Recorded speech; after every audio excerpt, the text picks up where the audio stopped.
Hello everyone, from NIMCJ and Vishwa Samvad Education Foundation, I Pallavi Hota welcome you all to another episode of Acchhi Khabar. Foreign exchange reserves surged to reach $579 billion. The country's forex reserves surged by $4 billion to set a record of $579 billion in the week ended 4th of December, as shown by the RBI data. Previously, in the week ended 27th of November, there was a decline in the reserves by 469 million to $574 billion. The reporting week showed an increase due to rise in foreign currency assets, a major component of the overall reserves. FCA rose by $3 billion to $537 billion, said the RBI. Kerala is set to augment wildlife rehab. Kerala is set to augment its wildlife rehabilitation capabilities by establishing a dedicated facility to treat injured and nurture orphaned big cats and other large carnivores that are rescued from the wild. The Forest Department has accordance in principle approval to proposal to establish a rescue and rehabilitation center in Thrissur on the lines of the existing one in Mysuru that treats tigers, leopards, sloth bears, wild dogs and other animals. The move is spurred by frequent incursions by injured wild animals into habitations, particularly in parts of Wayanad. The department has currently set its sights on establishing the proposed facility adjacent to the Puthur Zoological Park, envisaged to house 16 large carnivores at a time. The center will treat animals until they can be released back into the wild and rehabilitate those that are permanently disabled. The location of the facility will enable the department to enlist the services of veterinarians attached to the zoological park. While it will be off limits for visitors, the proposed center is likely to meet its expenditure using the revenue generated by the zoological park. A time frame is yet to be finalized for the releasing of the project. Taking cue from other states, the facility can also be utilized to rear orphaned or abandoned cubs rescued from other parts. The state currently has a rescue and rehabilitation center for captive and wild elephants at Kottur in Thiruvananthapuram. Puri Jagannath temple likely to reopen on December 23rd. Shut since March after the coronavirus outbreak, the Sri Jagannath temple in Puri may finally reopen on December 23rd. After a meeting of the Chhattisa Nijoga on Saturday, the temple administration decided to send in a proposal to the Odisha government recommending the reopening of the 12th century shrine. The reopening may happen on December 23rd, and when it does, residents of Puri will be allowed darshan till December 31st. For all devotees, the temple is proposed to reopen from January 3rd onwards. Basing on Chhattisa Nijoga recommendations, we will send in the proposal for reopening to the state government in next 2 to 3 days. After we receive approval, it might take 5 to 6 days to prepare before the temple is reopened for darshan. Administration of Sri Jagannath Temple Administration, Dr. Krishan Kumar informed the reporters. However, the Jagannath temple will remain shut for darshan on January 1st and 2nd, during which it witnesses heavy rush, and the administration acknowledged it would not be able to handle the situation. For all devotees, the temple may finally reopen from January 3rd onwards.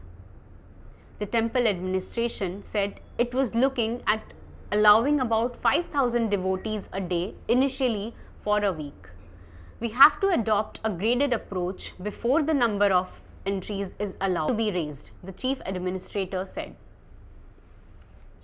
Heart patients, diabetics, may get doses on priority. Indians with heart ailments, hypertension, or diabetes are likely to be classified as those with comorbidities and will be put on list of those who will get a coronavirus disease vaccine on a priority basis, officials involved in the vaccine plan said on Saturday. The officials added that there will also be a door-to-door survey across the country and existing government databases will be used to identify such people. The household surveys will also be for those above 50. People who fall in these two categories have been identified by the government as those from the general public who will get vaccine access on a priority basis, besides health workers and frontline service staff such as police and municipal employees. The three categories of people will together account for roughly 300 million of India's population of 1.3 billion people, the government estimates. The comorbidities identified include a clutch of diseases that raise the likelihood of a patient having a serious or even fatal outcome if he or she comes in contact with coronavirus disease. The list is being worked on by a panel headed by Dr. Randeep Guleria, the head of All India Institute of Medical Sciences. Let's move on to some entertainment news. Anand L. Rai to direct Vishwanathan Anand biopic. Filmmaker Anand L. Rai is set to direct a biopic on Indian chess grandmaster Vishwanathan Anand. The yet untitled biopic will be co-produced by Rai's Color Yellow Productions and Mahavir Jain's Sundial Entertainment. Trade analyst Taran Adarsh took to Twitter to share the news. The makers are yet to make a formal announcement. Details about the cast and other aspects of the film are also under wraps. Anand L. Rai is currently filming romantic drama Atrangi Re, starring Sara Ali Khan, Dhanush and Akshay Kumar. The movie has been penned by Rai's longtime collaborator Himanshu Sharma. Moving on to some sports news. Set piece goals fire West Ham to 2-1 comeback win over Leeds.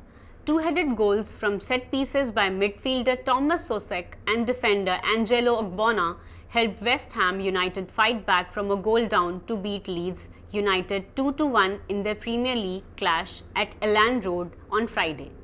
West Ham goalkeeper Lukas Fabianski conceded a penalty in the second minute when he brought down Patrick Bamford and seemed to have redeemed himself by saving Matthew Klee spot kick. However, after a review by the video assistant referee, a retake was ordered due to Fabianski leaving this line and Klee scored at the second attempt. West Ham's French striker Sebastian Haller had two early chances blocked before Susak put West Ham level in the 25th minute, outmuscling defender Stuart Dallas to head the ball into the net. You look at our set pieces and it's a massive part of our game. It's worked again tonight. West Ham left back Cresswell told Sky Sports after his side joined Chelsea as the league's most potent team from dead balls with 8 goals each. We didn't lose our heads and Angelo Ogbonna stepped up. We have got to keep looking forward but not get too far ahead for ourselves, he added. MS Dhoni, highest paid cricketer in IPL history. Sharma and Kohli follow. Former captain of the Indian cricket team, MS Dhoni has emerged as the highest paid player in the history of Indian Premier League. Being one of the highest paid players in the history of the sport, Dhoni was the most expensive player for the inaugural auctions of the cricketing league in 2008, when he was bought by Chennai Super Kings for $1.5 million. As per Inside Sports Moneyball, the internationally retired cricketer has entered Rs 137 crores by participating in the IPL, excluding other rewards like those of the player of the match, most success, etc. Dhoni earned Rs 12.5 crores for each IPL season in 2014 and 2015, having moved to rising Pune Supergiant when CSK was suspended for 2 years owing to battling charges against key officials. He earned Rs 12.5 crore for the years 2016 and 2017 as well. Ahead of IPL 2018, the BCCI had yet again increased the first choice retention prize to Rs 15 crore. Owing to this development, Dhoni earned Rs 45 crore in the last 3 seasons of the league. In what could come as a shocker to some, Mumbai Indians captain Rohit Sharma comes second on the list, leaving Virat Kohli behind the third spot. A total of his earnings amount to over Rs 131 crores in the 13 seasons of IPL. Virat Kohli, who is currently the highest paid player in the IPL season and has been since 2018, has a cumulative income of over Rs 126 crores.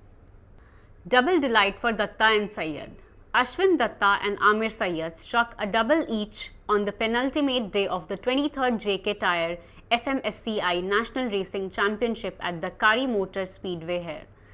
After Vishnu Prasad of M Sport had coasted to victory in the Formula LGB4 race won on Friday, Datta rode back to clinch the double on Saturday. It wasn't easy though for Datta as Vishnu battled hard in both the races. The safety car came on the time again, but Datta kept his cool right through, winning under the yellow flag as the safety car was in the second race. It was Raghul Rangasamy who held the advantage at the start before his car let him down on the fourth lap. Vishnu crashed in on one chance and moved ahead. It was a fight between Vishnu and Datta from there. But even as Vishnu was building a sizable lead with just 2 laps to get looked to for a grand double, came the safety car. Datta moved in quickly and managed to get past Vishnu at the second corner. Vishnu stepped on the pedal on one last time, but Datta played it smart and clean to finish the day on a merry note. Veteran star Sarosh Hataria of Ahura Racing drove clever as well as to finish third. Thank you for watching. This was all for today. I hope all of you are safe. See you in the next episode of Acchhi Khabar with a fellow mate of ours. Till then, stay safe, take care.